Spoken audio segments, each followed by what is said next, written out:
Assalamu alaikum wa rahmatullahi wa barakatuh. Continuing our journey with women who wrote history and built nation. Today we're going to be going to Basra in Iraq, and the year is 30 Hijri, 650 AD, where a woman by the name of Hafsah bint Sirin was born. She actually was a slave, and her father was a slave of Sayyidina Anas ibn Malik. And her mother was the freed slave from Sayyidina Abu Bakr. So basically, she grew up in a very humble way. She had many sisters and brothers. The most famous one is Muhammad ibn Sirin, which is the famous scholar of interpreting dreams. Sayyidah Hafsah grew up with an intense desire to learn. By age 12, she memorized the Quran, which these days we see it a lot.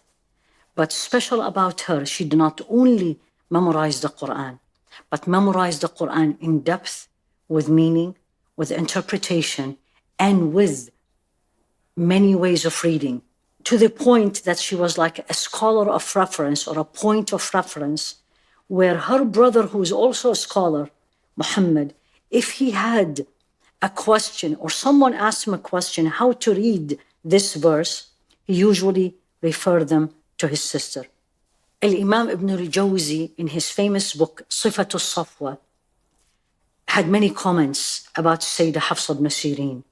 He said, categorically, I haven't seen anyone from the followers more knowledgeable than Hafsah bint Sirin. And he was actually asked, not even Al-Hasan al-Basri or her brother Muhammad, and he said no.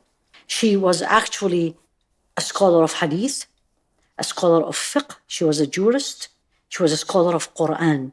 Add to all this, and this is again in the book Sifat al-Safwa, she was well known for her acts of worship with Allah subhanahu wa ta'ala, long sincerity.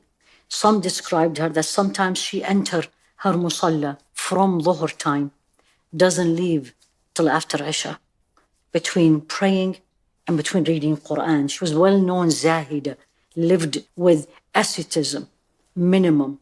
She always felt she was not doing enough to Allah subhanahu wa ta'ala. She had a helper in the house, and the helper was asked, how was Hafsah? She said she was always crying. She was amazing in the way of her worship. She cried a lot. So I thought this woman, for sure, she had done something major that made her cry all the time. But then when people asked her, why you cry all the time? She said, I live and I know I'm going to die any minute. And I'm worried that when I die, I'm not ready to meet my Lord. She actually also was described that she always had her shroud, her kafan with her. She used it when she go for Umrah or for Hajj, but then it's always next to her, getting ready for it. Some says she slept in it, getting ready for death. She was the student of Anas ibn Malik, and in his famous book, Sheikh Akram Nadawi, which he released it last year, one of the encyclopedia about the woman muhaddithat, or the woman scholars of hadith, he actually said, although she was a slave, but she used all the opportunities that Allah gave her to learn, to be knowledgeable, to spread the knowledge. She actually narrated so many hadiths. One hadith, which is how to wash the body of a dead person, was actually narrated only by her. She narrated from Atiyya, who is a companion.